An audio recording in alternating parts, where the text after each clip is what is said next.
कि हिंदुस्तान की भाषा नीति नूं ठीक रूप विच फैलाउण दे विच एक रेलवे का, एक ब्रॉडकास्टिंग महकमे का, रेडियो टीवी चैनल इन्हां दा बड़ा वड्डा हिस्सा रहा। तो जिन्नी देर तक उस बोली के जन्म बारे मसला हल नहीं हुंदा उन्नी देर तक तुसीं उस बोली नाल संबंधित नीति आ जिहड़ी वो बनाउण दे विच मुश्किल आउंदी है। जिहड़े तां भारती खेतर दे पंजाबी बोली के इतिहासकार ने वो तां इदां गल जोड़ते हैं भी कि पंजाबी बोली का मूल आधार संस्कृत नाल जुड़िया है। जिहड़े लैंदे पंजाब दे विच ने वो कहंदे भी संस्कृत नाल नहीं जुड़िया होया ते वो पूर्व संस्कृत नाल जुड़िया है। जिहड़ी केंद्री भाषा नीति है वो ये है भी हिंदी का सारे भारत में फैलाव अते वरतों ये बारे वो पूरे स्पष्ट ने। संविधान दे विच फिर 15 साल की तजवीज़ बनाई गई सी कि 15 सालों के विच असीं बदल देवांगे, हिंदी लै आवांगे अंग्रेज़ी की थां ते। ये लिखिया होया उहदे विच राष्ट्रपति वालों एक कमीशन बनाया जाएगा जिहड़ा हिंदी की वरतों तेज़ करू अते दूजे पासे अंग्रेज़ी की हौली करू। उस तो बाद 349 विच ये लिखिया है कि राष्ट्रपति वालों किसी भी बिल ते तां ही दस्तखत किए जाणगे जे वो बिल आर्टिकल 344 के मुताबिक होगा। जद कि एड्डी वड्डी गल नहीं है कि 400 साल का इतिहास बोली के इतिहास में 500 साल का कोई बड़ा नहीं हुंदा। तो इन्हें थोड़े समय दे विच एक ये वड्ड पिया ते ये साडी अपनी नीति की कमज़ोरी आ ते दूजे पासे ये असर पिया पंजाबी बोली नूं लागू करन दे अमल नूं। जद कि एक्ट दे विच विधान हैगे ते एक्ट वाली गल भी लागू करन खातर असीं जोर नहीं दे सके। दूजे पासे वो इन्नी शिद्दत नाल जोर दे रहे ने कि सरकार नूं उहदे हेठां आउणा पै रिहा।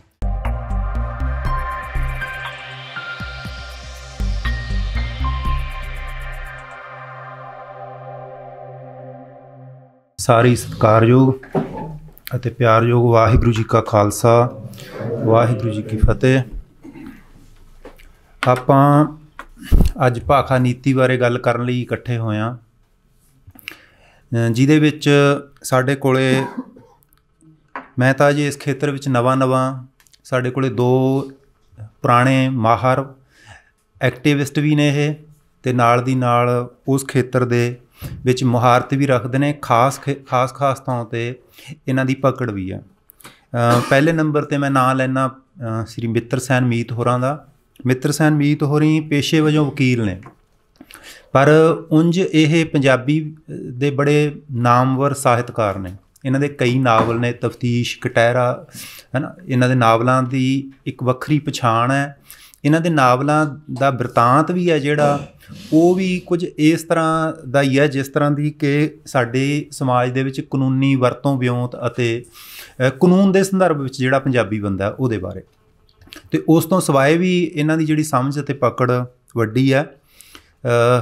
ਦੂਜੀ ਗੱਲ ਇਹਨਾਂ ਦੀ ਬਹੁਤ ਮਹੱਤਵਪੂਰਨ ਹੈ, ਇਹਨਾਂ ਨੇ ਪੰਜਾਬ ਰਾਜ ਭਾਸ਼ਾ ਐਕਟ, ਇਹਦਾ ਅਮਲ, ਇਹਦੇ ਲਾਗੂ ਹੋਣ ਦੇ ਵਿੱਚ ਕਿਹੜੇ ਅੜਿੱਕੇ ਨੇ ਤੇ ਹੋਰ ਸਟੇਟਾਂ ਨੇ ਕਿਵੇਂ ਲਾਗੂ ਕਰ ਲਿਆ ਤੇ ਪੰਜਾਬ ਦੇ ਵਿੱਚ ਇਹ ਲਾਗੂ ਕਿਉਂ ਨਾ ਹੋ ਸਕਿਆ, ਇਸ ਗੱਲ ਬਾਰੇ ਇਹਨਾਂ ਨੇ ਇੱਕ ਲੰਮਾ ਅਧਿਐਨ ਕੀਤਾ। ਉਹ ਇਹਨਾਂ ਦੀ ਕਿਤਾਬ ਵੀ ਛਪੀ ਹੈ ਪੰਜਾਬ ਰਾਜ ਭਾਸ਼ਾ ਐਕਟ ਦੇ ਸੰਦਰਭ ਦੇ ਵਿੱਚ ਜਿਹੜੀ ਪੰਜਾਬੀ ਬੋਲੀ ਦੀ ਹਾਲਤ ਆ ਉਹਦੇ ਬਾਰੇ। ਉਹ ਕਿਤਾਬ ਅੱਜ ਕੁਛ ਕਾਪੀਆਂ ਸ਼ਾਇਦ ਲੈ ਕੇ ਵੀ ਆਏ ਹੋਣ, ਆਪਣੇ ਕੋਲੇ ਹਨ। ਅਤੇ ਇਹਨਾਂ ਦੀ ਇਸ ਪਾਸੇ ਗੱਲ ਬਹੁਤ ਸੁਣਨ ਵਾਲੀ ਹੈ ਅਤੇ ਮਹੱਤਵਪੂਰਨ ਹੈ। ਇਹਨਾਂ ਦਾ ਮੈਂ ਇਸ ਗੋਸ਼ਟੀ ਦੇ ਵਿੱਚ ਸਵਾਗਤ ਵੀ ਕਰਦਾ। ਪ੍ਰੋਫੈਸਰ ਜੋਗਾ ਸਿੰਘ ਜਿਹੜੇ ਖਾਸ ਕਰ ਸਿੱਖਿਆ ਦੇ ਖੇਤਰ ਦੇ ਵਿੱਚ ਪੰਜਾਬੀ ਬੋਲੀ ਬਾਰੇ ਇਹਨਾਂ ਨੇ ਗੱਲ ਰੱਖੀ, ਜਿਨ੍ਹਾਂ ਨੇ ਇਹ ਗੱਲ ਘੱਟੋ ਘੱਟ ਪੰਜਾਬ ਵਿੱਚ ਸਥਾਪਿਤ ਕਰ ਲਈ ਕਿ ਮਾਂ ਬੋਲੀ ਜਿੰਨੀ ਦੇਰ ਤੱਕ ਮਾਧਿਅਮ ਨਹੀਂ ਹੁੰਦੀ ਉਨੀ ਦੇਰ ਤੱਕ ਕਿਸੇ ਬੋਲੀ ਦਾ ਨਿਸ਼ਚੇ ਵੱਧ ਵਿਕਾਸ ਹੋਣਾ ਸੰਭਵ ਨਹੀਂ ਹੁੰਦਾ। ਅਤੇ ਇਹਨਾਂ ਦੋਹਾਂ ਬੁਲਾਰਿਆਂ ਨੇ ਇਸ ਖੇਤਰ ਦੇ ਵਿੱਚ ਗੱਲ ਕਰਨੀ ਆ। ਪ੍ਰੋਫੈਸਰ ਜੋਗਾ ਸਿੰਘ ਹੋਰਾਂ ਨੇ ਜਿਹੜੀ ਅੱਜ ਗੱਲ ਕਰਨੀ ਆ, ਇਹਨਾਂ ਨੇ ਕਰਨੀ ਆ ਪੰਜਾਬੀ ਬੋਲੀ ਦੇ ਸਮਾਜੀ ਅਤੇ ਰਾਜਸੀ ਵਰਤਾਰਿਆਂ ਦੇ ਪ੍ਰਸੰਗ ਵਿੱਚ ਅੱਜ ਦੇ ਨੁਕਤੇ ਤੋਂ। ਜਿਹੜੀ ਮੈਂ ਤੁਹਾਡੇ ਨਾਲ ਗੱਲ ਕਰਨੀ ਆ, ਮੇਰੀ ਗੱਲ ਦਾ ਜਿਹੜਾ ਇੱਕ ਸੰਖੇਪ ਨੁਕਤਾ ਮਾਤਰ ਜਿਹਾ ਇਹ ਹੈ ਕਿ ਜਿਹੜੀ ਭਾਰਤੀ ਭਾਖਾ ਨੀਤੀ ਹੈ ਉਹਦਾ ਪੰਜਾਬ ਦੀ ਭਾਖਾ ਨੀਤੀ ਨਾਲ ਕੀ ਸੰਬੰਧ ਹੈ ਜਾਂ ਉਹਦੇ ਕੀ ਅਸਰ ਪਏ ਨੇ। 2-4 ਗੱਲਾਂ ਮੋਟੇ ਰੂਪ ਦੇ ਵਿੱਚ ਜੇ ਆਪਾਂ ਕਰਨੀਆਂ ਹੋਣ, ਪਹਿਲੀ ਗੱਲ ਤਾਂ ਇਹ ਹੈ ਵੀ ਜਿਵੇਂ ਹੁਣ ਰਣਜੀਤ ਸਿੰਘ ਹੋਰਾਂ ਨੇ ਆਖਿਆ ਕਿ ਭਾਖਾ ਨੀਤੀ ਸ਼ਬਦ ਇਹਨਾਂ ਨੇ ਪਹਿਲੀ ਵਾਰੀ ਸੁਣਿਆ। ਭਾਖਾ ਨੀਤੀ ਨੂੰ ਜੇ ਵੇਖਣਾ ਹੋਵੇ ਤਾਂ ਭਾਖਾ ਨੀਤੀ ਨੂੰ ਜੇ ਸਮਝਣਾ ਤਾਂ ਇਹ ਕਿਸੇ ਬੋਲੀ ਬਾਰੇ ਦਿਸ਼ਾਬੱਧ ਫੈਲਾਅ ਅਤੇ ਉਹਦੇ ਵਿੱਚ ਤੁਸੀਂ ਕਿਸ ਤਰ੍ਹਾਂ ਦੇ ਬਦਲਾਅ ਕਰਨੇ ਚਾਹੁੰਦੇ ਹੋ, ਉਹਦੇ ਖਾਤਰ ਵਿਉਂਤਬੰਦੀ ਅਤੇ ਅਮਲ, ਇਹ ਭਾਸ਼ਾ ਨੀਤੀ ਹੁੰਦੀ ਹੈ। ਕੋਈ ਖਾਸ ਨਿਸ਼ਾਨੇ ਮਿੱਥ ਕੇ ਖਾਸ ਖੇਤਰਾਂ ਦੇ ਵਿੱਚ ਉੱਥੇ ਖਾਸ ਤਰੀਕਿਆਂ ਦੇ ਵਿੱਚ ਜਿਹਦਾ ਬਦਲਾਅ ਕਰਨਾ ਅਤੇ ਉਹਦੇ ਉੱਤੇ ਅਮਲ ਕਰਨਾ, ਇਹਨੂੰ ਭਾਸ਼ਾ ਨੀਤੀ ਆਖਿਆ ਜਾਂਦਾ। ਅਤੇ ਭਾਸ਼ਾ ਨੀਤੀ ਬਣਦੀ ਇਸ ਲਈ ਹੁੰਦੀ ਹੈ ਜਦੋਂ ਉਸ ਬੋਲੀ ਦੇ ਮੂਲ ਆਧਾਰਾਂ ਦਾ ਪਤਾ ਹੋਵੇ। ਮੰਨ ਲਓ ਵੀ ਪੰਜਾਬ ਦੀ ਭਾਸ਼ਾ ਨੀਤੀ ਬਣਾਈ, ਤਾਂ ਪੰਜਾਬ ਦੀ ਭਾਸ਼ਾ ਨੀਤੀ ਬਣਾਉਣ ਖਾਤਰ ਜਿੰਨੀ ਕੁ ਵੀ ਹੈ, ਜਿਹਦੇ ਬਾਰੇ ਇਹਨਾਂ ਨੇ ਬਾਅਦ ਵਿੱਚ ਗੱਲ ਕਰਨੀ ਆ, ਤਾਂ ਉਹਦੇ ਖਾਤਰ ਮੂਲ ਆਧਾਰ ਕਿਹੜੇ ਨੇ। ਜੇ ਹਿੰਦੁਸਤਾਨ ਦੀ ਸਰਕਾਰ ਨੇ ਭਾਸ਼ਾ ਨੀਤੀ ਬਣਾਈ ਤਾਂ ਉਹਨਾਂ ਨੇ ਉਹਦੇ ਮੂਲ ਆਧਾਰ ਕਿਹੜੇ ਮਿੱਥੇ, ਤਾਂ ਹਰੇਕ ਬੋਲੀ ਦੀ ਭਾਸ਼ਾ ਨੀਤੀ ਬਣਾਉਣ ਤੋਂ ਪਹਿਲਾਂ ਉਹਦਾ ਪਿਛੋਕੜ, ਉਹਦੇ ਮੂਲ ਆਧਾਰ ਉਹ ਸਪਸ਼ਟ ਹੋਣੇ ਲਾਜ਼ਮੀ ਨੇ। ਜੇ ਉਹ ਨੀਤੀ ਬਣਾਉਣ ਤੱਕ ਸਪਸ਼ਟ ਨਹੀਂ ਤਾਂ ਨੀਤੀ ਬਣਾਉਣ ਵਾਲੇ ਸਭ ਤੋਂ ਪਹਿਲਾਂ ਇਸ ਗੱਲ 'ਤੇ ਜ਼ੋਰ ਦੇਣਗੇ ਕਿ ਉਹਦੇ ਮੂਲ ਆਧਾਰਾਂ ਨੂੰ ਸਪਸ਼ਟ ਕੀਤਾ ਜਾਵੇ। ਮੂਲ ਆਧਾਰ ਤੋਂ ਭਾਵ ਉਹਦਾ ਪਿਛੋਕੜ, ਵੀ ਉਹ ਬੋਲੀ ਕਿੱਥੇ ਜੁੜੀ ਹੋਈ ਆ। ਅਤੇ ਜਿਹੜੇ ਭਾਸ਼ਾ ਨੀਤੀ ਦੇ ਖੇਤਰ ਹੁੰਦੇ ਨੇ ਉਹਨਾਂ ਦੀ ਉਂਝ ਤਾਂ ਉਹ ਰਲੇ ਮਿਲੇ ਨੇ, ਪਰ ਜੇ ਉਹਦੀ ਥੋੜ੍ਹੀ ਮੋਟੀ ਜਿਹੀ ਵੰਡ ਕਰਨੀ ਹੋਵੇ ਤਾਂ ਇੱਕ ਹਿੱਸੇ ਆਉਂਦੇ ਨੇ ਸਾਹਿਤ, ਵਿੱਦਿਆ, ਸੰਚਾਰ ਅਤੇ ਖੋਜ। ਦੂਜੇ ਹਿੱਸੇ ਦੇ ਵਿੱਚ ਨਿਆਂ, ਪ੍ਰਸ਼ਾਸਨ, ਆਵਾਜਾਈ, ਵਣਜ ਜਾਂ ਇਹ ਸਾਰੇ ਹੀ। ਜਿਹੜਾ ਦੂਸਰਾ ਹਿੱਸਾ ਇਹਦਾ ਵਧੇਰੇ ਲੋਕਾਂ ਨਾਲ ਸੰਬੰਧ ਹੁੰਦਾ। ਜਿਹੜਾ ਪਹਿਲਾ ਹਿੱਸਾ ਹੁੰਦਾ ਉਹਦੇ ਵਿੱਚ ਉਹ ਸੰਚਾਰ ਦਾ ਹੀ ਵਾਹਲਾ ਸੰਬੰਧ ਹੁੰਦਾ, ਵਿੱਦਿਆ ਦਾ ਬੱਚਿਆਂ ਨਾਲ ਹੁੰਦਾ, ਹੁਣ ਵਿੱਦਿਆ ਵੱਧ ਗਈ। ਅਤੇ ਖੋਜ ਅਤੇ ਸਾਹਿਤ ਦਾ ਸੰਬੰਧ ਬਹੁਤੇ ਲੋਕਾਂ ਨਾਲ ਉਹਨਾਂ ਨਹੀਂ ਹੁੰਦਾ ਜਿੰਨਾ ਮੰਨ ਲਓ ਪ੍ਰਸ਼ਾਸਨਦਾਰ, ਨਿਆਂ ਦਾ ਜਾਂ ਉਹਨਾਂ ਦਾ ਆਵਾਜਾਈ ਦਾ, ਵਣਜ ਦਾ ਹੁੰਦਾ।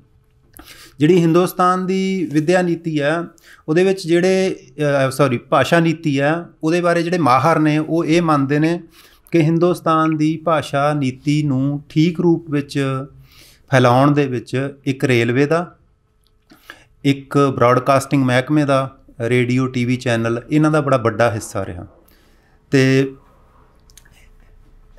ਇੱਕ ਗੱਲ ਇਹਦੇ ਵਿੱਚ ਬੋਲੀ ਵਾਲੀ ਨੀਤੀ ਦੇ ਵਿੱਚ ਹੋਰ ਮਹੱਤਵਪੂਰਨ ਹੁੰਦੀ ਹੈ ਕਿ ਬੋਲੀ ਨਾਲ ਸੰਬੰਧਿਤ ਨੀਤੀਆਂ ਆਮ ਕਰਕੇ ਸਰਕਾਰਾਂ ਵੱਲੋਂ ਹੀ ਬਣਾਈਆਂ ਜਾਂਦੀਆਂ ਨੇ। ਜਿਹੜੀਆਂ ਬੋਲੀਆਂ ਸਰਕਾਰੋਂ ਬਾਹਰੀਆਂ ਨੇ ਉਹਨਾਂ ਦੀ ਆਮ ਕਰਕੇ ਨੀਤੀ ਨਹੀਂ ਹੁੰਦੀ। ਉਂਝ ਤੁਸੀਂ ਕਹਿ ਸਕਦੇ ਹੋ ਵੀ ਕਿਸੇ ਦੀ ਵੀ ਬੋਲੀ ਦੀ ਇੱਦਾਂ ਨਹੀਂ, ਮੈਂ ਸੁਣੀ ਨਹੀਂ ਹਜੇ ਤੱਕ ਨੀਤੀ, ਪਰ ਫਿਰ ਵੀ ਆਪਾਂ ਨੇ 100% ਦੀ ਉੱਦਾਂ ਨਹੀਂ ਕਹਿਣਾ।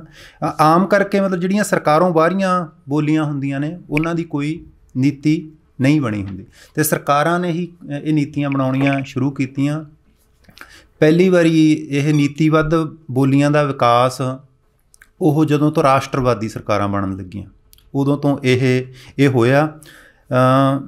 ਅਤੇ ਇਸੇ ਕਰਕੇ ਜਿਹੜੇ ਬੋਲੀਆਂ ਨਾਲ ਸੰਬੰਧਿਤ ਟਕਰਾਅ ਨੇ ਉਹਨਾਂ ਦਾ ਵੀ ਭਾਸ਼ਾ ਨੀਤੀਆਂ ਦੇ ਵਿੱਚੋਂ ਬਹੁਤ ਟਕਰਾਅ ਵੀ ਨਿਕਲੇ, ਕਈ ਥਾਈਂ ਹਿੰਸਾ ਵੀ ਹੋਈ, ਇਸ ਤਰ੍ਹਾਂ ਦੀਆਂ ਦਿੱਕਤਾਂ ਆਈਆਂ।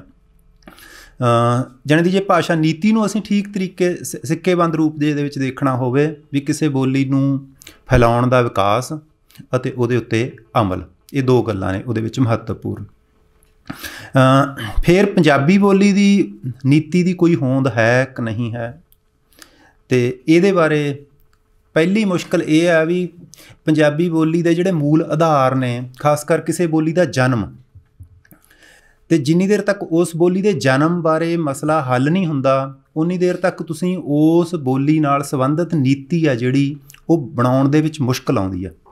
ਅੱਛਾ, ਇਹ ਗੱਲ ਵੀ ਕਿ ਪੰਜਾਬੀ ਬੋਲੀ ਦੇ ਵਿੱਚ ਮੂਲ ਆਧਾਰ ਨੇ ਜਿਹੜੇ, ਉਹਦੀ ਇੱਕ ਤਾਂ ਦਿੱਕਤ ਆਈ ਕਿਉਂਕਿ ਪੰਜਾਬੀ ਬੋਲੀ ਦੇ ਵਿੱਚ ਜਨਮ ਦਾ ਜਿਹੜਾ ਮਸਲਾ ਇਹ ਜਿਹੜੇ ਤਾਂ ਭਾਰਤੀ ਖੇਤਰ ਦੇ ਪੰਜਾਬੀ ਬੋਲੀ ਦੇ ਇਤਿਹਾਸਕਾਰ ਨੇ ਉਹ ਤਾਂ ਇੱਦਾਂ ਗੱਲ ਜੋੜਦੇ ਨੇ ਵੀ ਕਿ ਪੰਜਾਬੀ ਬੋਲੀ ਦਾ ਮੂਲ ਆਧਾਰ ਸੰਸਕ੍ਰਿਤ ਨਾਲ ਜੁੜਿਆ ਹੋਇਆ। ਜਿਹੜੇ ਲਹਿੰਦੇ ਪੰਜਾਬ ਦੇ ਵਿੱਚ ਨੇ ਉਹ ਕਹਿੰਦੇ ਵੀ ਸੰਸਕ੍ਰਿਤ ਨਾਲ ਨਹੀਂ ਜੁੜਿਆ ਹੋਇਆ ਅਤੇ ਉਹ ਪੂਰਬ ਸੰਸਕ੍ਰਿਤ ਨਾਲ ਜੁੜਿਆ ਹੋਇਆ। ਇਹ ਦੋਵਾਂ ਦੇਸ਼ਾਂ ਦੇ ਰਾਸ਼ਟਰਵਾਦੀ ਖਿਲਾਰਿਆਂ ਦੇ ਵਿੱਚ ਪੰਜਾਬੀ ਬੋਲੀ ਦੇ ਆਪਣੇ ਮੂਲ ਆਧਾਰਾਂ ਦੀ ਦਿੱਕਤ ਆਈ ਆ। ਇਸੇ ਲਈ ਪਾਕਿਸਤਾਨ ਦੇ ਵਿੱਚ ਵੱਖਰੀ ਨੀਤੀ ਆ, ਹਿੰਦੁਸਤਾਨ ਦੇ ਵਿੱਚ ਵੱਖਰੀ ਨੀਤੀ ਆ, ਇਹ ਇੱਕ ਦਿੱਕਤ ਆਈ।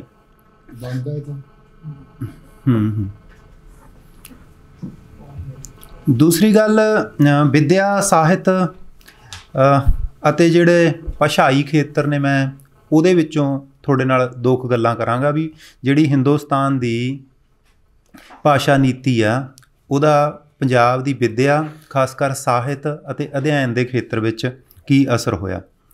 ਤੇ ਜੇ ਤੁਸੀਂ ਵੇਖਣਾ ਹੋਵੇ ਤਾਂ ਹਿੰਦੁਸਤਾਨ ਦੀ ਕੇਂਦਰੀ ਹਕੂਮਤ ਦੀ ਜਿਹੜੀ ਭਾਸ਼ਾ ਨੀਤੀ ਹੈ ਜਾਂ ਭਾਸ਼ਾ ਨੀਤੀ ਉਹ ਬਹੁਤ ਸਪਸ਼ਟ ਹੈ। ਭਾਸ਼ਾ ਅਤੇ ਭਾਸ਼ਾ ਸ਼ਬਦ ਬਾਰੇ ਵੀ ਬੜੇ ਸਵਾਲ ਆਏ, ਉਹਦੇ ਬਾਰੇ ਵੀ ਆਪਾਂ ਇੱਕ ਗੱਲ ਕਰਾਂਗੇ। ਤੇ ਜਿਹੜੀ ਕੇਂਦਰੀ ਭਾਸ਼ਾ ਨੀਤੀ ਆ ਉਹ ਇਹ ਆ ਵੀ ਹਿੰਦੀ ਦਾ ਸਾਰੇ ਭਾਰਤ ਵਿੱਚ ਫੈਲਾਅ ਅਤੇ ਵਰਤੋਂ, ਇਹਦੇ ਬਾਰੇ ਉਹ ਪੂਰੇ ਸਪਸ਼ਟ ਨੇ।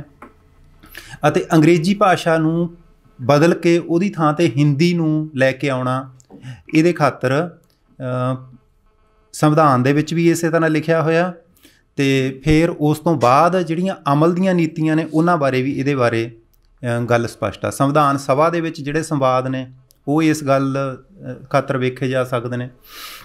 ਅਤੇ ਸੰਵਿਧਾਨ ਦੇ ਵਿੱਚ ਫਿਰ 15 ਸਾਲ ਦੀ ਤਜਵੀਜ਼ ਬਣਾਈ ਗਈ ਸੀ ਕਿ 15 ਸਾਲਾਂ ਦੇ ਵਿੱਚ ਅਸੀਂ ਬਦਲ ਦੇਵਾਂਗੇ, ਹਿੰਦੀ ਲੈ ਆਵਾਂਗੇ ਅੰਗਰੇਜ਼ੀ ਦੀ ਥਾਂ 'ਤੇ। ਜੇ ਤੁਸੀਂ ਆਰਟੀਕਲ ਵੇਖਣੇ ਹੋਣ ਤਾਂ ਜਿਹੜਾ 343 ਆਰਟੀਕਲ ਹੈ ਉਹ ਕਹਿੰਦਾ ਵੀ ਹਿੰਦੀ ਦਫ਼ਤਰੀ ਭਾਸ਼ਾ ਹੈ ਦੇਵਨਾਗਰੀ ਦੇ ਵਿੱਚ। ਅਤੇ 351 ਵਿੱਚ ਲਿਖਿਆ ਵੀ ਇਸ ਸੰਘ ਦੀ ਜ਼ਿੰਮੇਵਾਰੀ ਆ ਕਿ ਉਹ ਇਸ ਨੂੰ ਫੈਲਾਉਣ ਅਤੇ ਵਰਤਣ ਲਈ ਜੱਦੋ-ਜਹਿਦ ਕਰਨ, ਤਰੱਦਦ ਕਰਨ, ਕਮਿਸ਼ਨ ਬਣਾਉਣ ਅਤੇ ਇਹਦੇ ਅਮਲ ਖਾਤਰ ਪੂਰਾ ਜ਼ੋਰ ਲਾਉਣ। ਅੱਛਾ, ਆਰਟੀਕਲ ਜਿਹੜਾ 344 ਹੈ ਉਹਦੇ ਵਿੱਚ ਇਹ ਹੈ ਵੀ ਕਿ ਰਾਸ਼ਟਰਪਤੀ ਵੱਲੋਂ ਇੱਕ ਕਮਿਸ਼ਨ ਬਣਾਇਆ ਜਾਵੇਗਾ। ਅੱਛਾ, ਇਹਦੇ ਖਾਤਰ ਜਿਹੜਾ ਆਰਟੀਕਲ 344 ਹੈ ਇਹ ਲਿਖਿਆ ਹੋਇਆ, ਉਹਦੇ ਵਿੱਚ ਰਾਸ਼ਟਰਪਤੀ ਵੱਲੋਂ ਇੱਕ ਕਮਿਸ਼ਨ ਬਣਾਇਆ ਜਾਵੇਗਾ ਜਿਹੜਾ ਹਿੰਦੀ ਦੀ ਵਰਤੋਂ ਤੇਜ਼ ਕਰੂ ਅਤੇ ਦੂਜੇ ਪਾਸੇ ਅੰਗਰੇਜ਼ੀ ਦੀ ਹੌਲੀ ਕਰੂ। ਉਸ ਤੋਂ ਬਾਅਦ 349 ਵਿੱਚ ਇਹ ਲਿਖਿਆ ਹੋਇਆ ਕਿ ਰਾਸ਼ਟਰਪਤੀ ਵੱਲੋਂ ਕਿਸੇ ਵੀ ਬਿੱਲ 'ਤੇ ਤਾਂ ਹੀ ਦਸਤਖਤ ਕੀਤੇ ਜਾਣਗੇ ਜੇ ਉਹ ਬਿੱਲ ਆਰਟੀਕਲ 344 ਦੇ ਮੁਤਾਬਕ ਹੋਵੇਗਾ। ਇਸ ਤੋਂ ਬਾਅਦ ਕਿੰਨੇ ਹੀ ਐਕਟ ਬਣੇ। 1958 ਵਿੱਚ ਇੱਕ ਨੀਤੀ ਵਿਸ਼ਲੇਸ਼ਣ ਲਈ ਕਮੇਟੀ ਬਣੀ। 1963 ਵਿੱਚ ਦਫ਼ਤਰੀ ਭਾਸ਼ਾ ਐਕਟ ਬਣਿਆ। 1967 ਵਿੱਚ ਅਫੀਸ਼ੀਅਲ ਲੈਂਗੁਏਜ ਅਮੈਂਡਮੈਂਟ ਐਕਟ ਬਣਿਆ। ਅਤੇ ਇੱਕ ਇਸੇ ਤਰ੍ਹਾਂ ਇੱਕ ਅਫੀਸ਼ੀਅਲ ਲੈਂਗੁਏਜ ਰੈਗੂਲੇਸ਼ਨ 1968 ਵਿੱਚ ਪਾਸ ਕੀਤਾ ਗਿਆ। ਉਹਨਾਂ ਸਾਰਿਆਂ ਦੇ ਵਿੱਚ ਇਹੀ ਗੱਲ ਆਖੀ ਗਈ ਕਿ ਇੱਥੇ ਜਿਹੜੀਆਂ ਵੱਖੋ ਵੱਖਰੀਆਂ ਬੋਲੀਆਂ ਨੇ ਫੈਡਰਲ ਸਿਸਟਮ ਦੀਆਂ, ਅਤੇ ਉਹਨਾਂ ਬੋਲੀਆਂ ਦੇ ਨਾਲ ਹਿੰਦੀ ਨੂੰ ਬਰਾਬਰ ਖੜੀ ਕਰਨਾ ਅਤੇ ਹਿੰਦੀ ਨੂੰ ਦਫ਼ਤਰੀ ਬੋਲੀ ਵਜੋਂ ਬਰਾਬਰ ਖੜੀ ਕਰਨਾ। ਅਤੇ ਇਹ ਜਿਹੜੀ ਭਾਸ਼ਾ ਨੀਤੀ ਖਾਤਰ ਫਿਰ ਉਹਨਾਂ ਨੇ ਕਿੰਨੀਆਂ ਹੀ ਸੰਸਥਾਵਾਂ ਬਣਾਈਆਂ ਅਤੇ ਉਹਦੇ ਖਾਤਰ ਉਹਨਾਂ ਨੇ ਕੁਛ ਤਾਂ ਇੱਦਾਂ ਵੀ ਉਹਦੇ ਵਿੱਚ ਬੰਦਿਆਂ ਕੋਲੋਂ ਵਾਅਦੇ ਲਏ ਗਏ ਕਿ ਤੁਸੀਂ ਨਿਸ਼ਚਿਤ ਸਿੱਟੇ ਦੇਣ ਲਈ ਅਮਲ ਕਰੋਗੇ ਅਤੇ ਯਤਨ ਕਰੋਗੇ। ਉਹਨਾਂ ਤੋਂ ਵਾਅਦੇ ਲੈ ਗਏ, ਹਲਫਨਾਮੇ ਲੈ ਗਏ। ਫਿਰ ਇਹਦੇ ਖਾਤਰ ਜਿਹੜੀਆਂ ਮਹੱਤਵਪੂਰਨ ਥਾਵਾਂ ਬਣੀਆਂ, ਇੱਕ ਕੇਂਦਰੀ ਹਿੰਦੀ ਸੰਸਥਾਨ 1960 ਵਿੱਚ ਬਣਿਆ, ਕੇਂਦਰੀ ਅਨੁਵਾਦ ਬਿਊਰੋ 1971 ਵਿੱਚ ਬਣਿਆ, ਅਤੇ ਇੱਕ ਅਫੀਸ਼ੀਅਲ ਲੀਗਲ ਕਮਿਸ਼ਨ 1961 ਵਿੱਚ ਬਣਿਆ ਜਿਹਨੇ ਕਾਨੂੰਨ ਨਾਲ ਸੰਬੰਧਿਤ ਸਾਰੀ ਸ਼ਬਦਾਵਲੀ ਬਣਾਈ। ਇਹ ਸੰਖੇਪ ਜਿਹਾ ਹੈ ਵੀ ਜਿਹੜਾ ਕੇਂਦਰੀ ਭਾਸ਼ਾ ਨੀਤੀ ਦਾ ਐਕਟ ਅਤੇ ਅਮਲ ਦੇ ਬਾਰੇ। ਅਤੇ ਉਹਦੇ ਵਿੱਚੋਂ ਜਿਹੜੀ ਉਹਨਾਂ ਦੇ ਕੰਮ ਨਿਕਲੇ, ਉਹ ਕੰਮ 3 ਤਰ੍ਹਾਂ ਦੇ ਕੰਮ ਸੀ ਉਹਨਾਂ ਦੇ। ਇੱਕ ਤਾਂ ਇਹ ਕਿ ਵਿਗਿਆਨ ਅਤੇ ਤਕਨੀਕ ਨਾਲ ਸੰਬੰਧਿਤ ਸ਼ਬਦਾਵਲੀ ਬਣਾਉਣੀ। ਦੂਜਾ, 2 ਭਾਸ਼ੀ ਜਾਂ 3 ਭਾਸ਼ੀ ਕੋਸ਼ ਬਣਾਉਣੇ।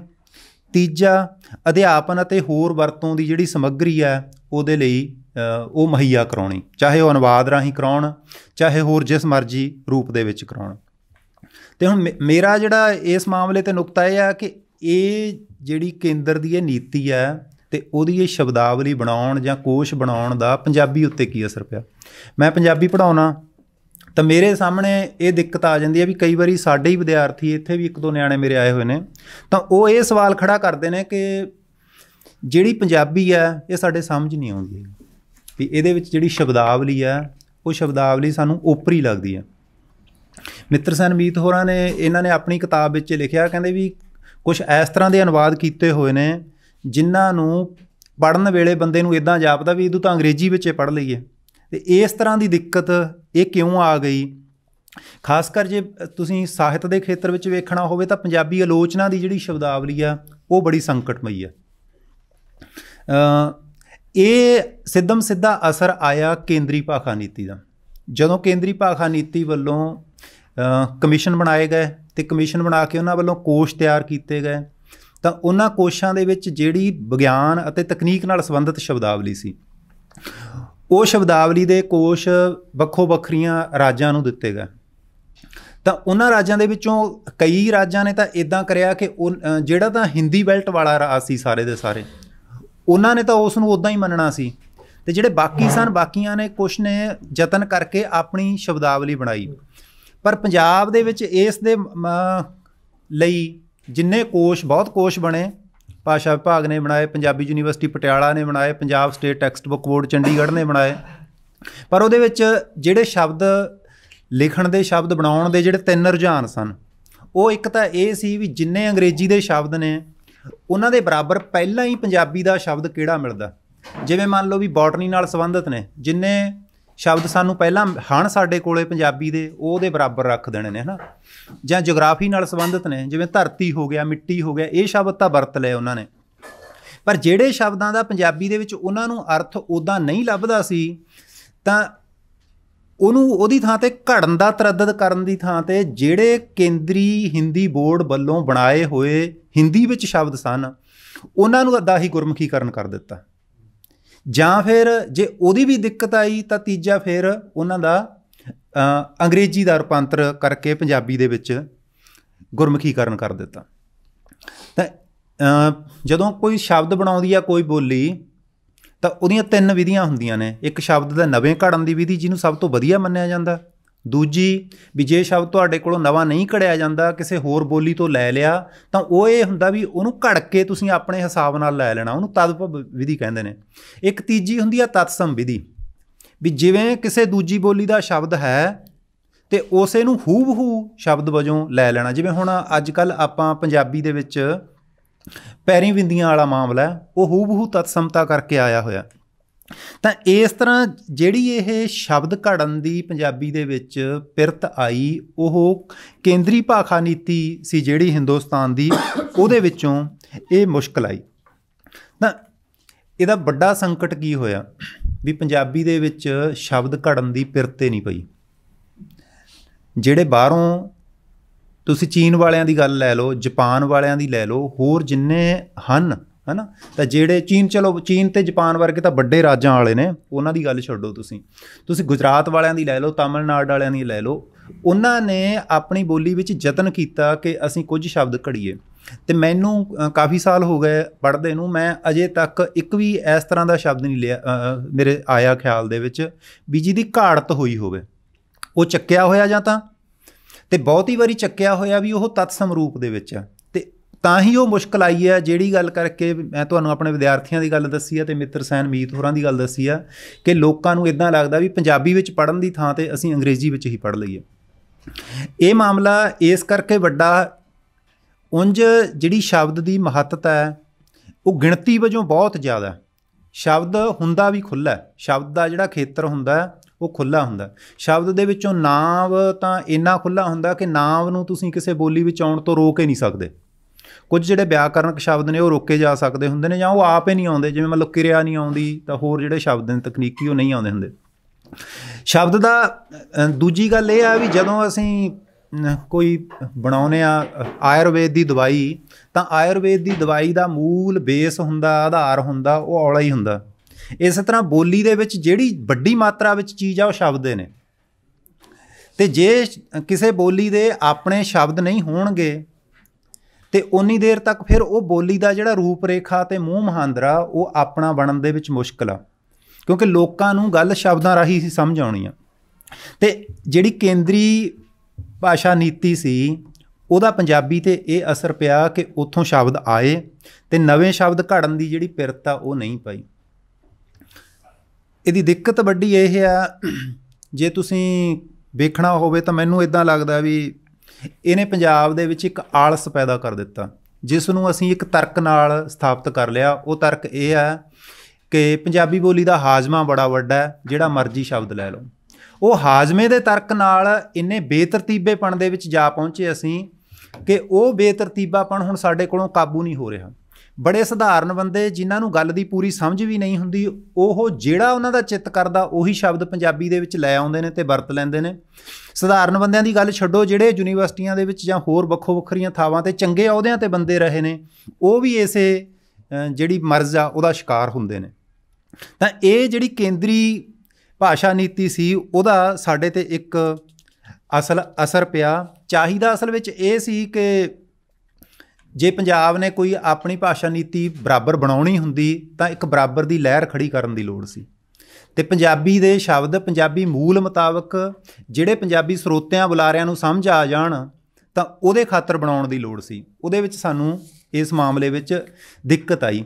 ਜਿਹੜੀ ਸ਼ਬਦਾਵਲੀ ਹੁੰਦੀ ਹੈ ਨਾ, ਸ਼ਬਦਾਵਲੀ ਜਦੋਂ ਬੋਲੀ ਬਾਰੇ ਆਪਾਂ ਗੱਲ ਕਰਦੇ ਹਾਂ, ਬੋਲੀ ਦੀ ਇੱਕ ਵਿਸ਼ੇਸ਼ਤਾ ਇਹ ਹੁੰਦੀ ਹੈ ਕਿ ਇਹ ਤ੍ਰੈਕਾਲੀ ਹੁੰਦੀ ਹੈ। ਇਹਨੇ ਪੁਰਾਣੇ ਸਮੇਂ ਨੂੰ ਤੁਹਾਡੇ ਤੱਕ ਪਹੁੰਚਾਇਆ ਹੁੰਦਾ, ਤੁਹਾਡੇ ਵਾਲੇ ਸਮੇਂ ਨੂੰ ਅੱਗੇ ਪਹੁੰਚਾਉਣਾ ਹੁੰਦਾ। ਅਸੀਂ ਗੁਰੂ ਨਾਨਕ ਸਾਹਿਬ ਦੀ ਬਾਣੀ ਪੜ੍ਹਦੇ ਹਾਂ ਜਾਂ ਹੋਰ ਰਿਗਵੇਦ ਪੜ੍ਹਦੇ ਹਾਂ ਜਾਂ ਜਿਹੜੇ ਵੀ ਗ੍ਰੰਥ ਪੜ੍ਹਦੇ ਹਾਂ, ਅਤੇ ਉਹ ਸਾਡੇ ਕੋਲ ਪੁਰਾਣੇ ਅੱਜ ਤਾਂ ਹੀ ਨੇ ਜੇ ਸਾਨੂੰ ਸ਼ਬਦਾਂ ਦਾ ਪਤਾ, ਜੇ ਸ਼ਬਦ ਨੇ। ਜੇ ਸਾਡੇ ਕੋਲੋਂ ਉਹਨਾਂ ਸ਼ਬਦਾਂ ਦੇ ਅਰਥ ਗੁਆਚ ਜਾਣ ਤਾਂ ਸਾਡੀ ਪਰੰਪਰਾ ਗੁਆਚ ਜਾਏਗੀ। ਤਾਂ ਇਹ ਇੱਕ ਵੱਡੀ ਦਿੱਕਤ ਹੁੰਦੀ ਆ, ਕਿਉਂਕਿ ਜਿਹੜੇ ਯੂਰਪ ਦੇ ਵਿੱਚ ਨਾ ਇੱਕ ਆਈਸਲੈਂਡ ਨਿੱਕਾ ਜਿਹਾ ਟਾਪੂ ਜਿਹਾ ਹੈ ਨਾ, ਤਾਂ ਉਹ ਇੰਨੇ ਸੁਚੇਤ ਨੇ ਅੰਗਰੇਜ਼ੀ ਦੇ ਸ਼ਬਦ ਲੈਣ ਤੋਂ।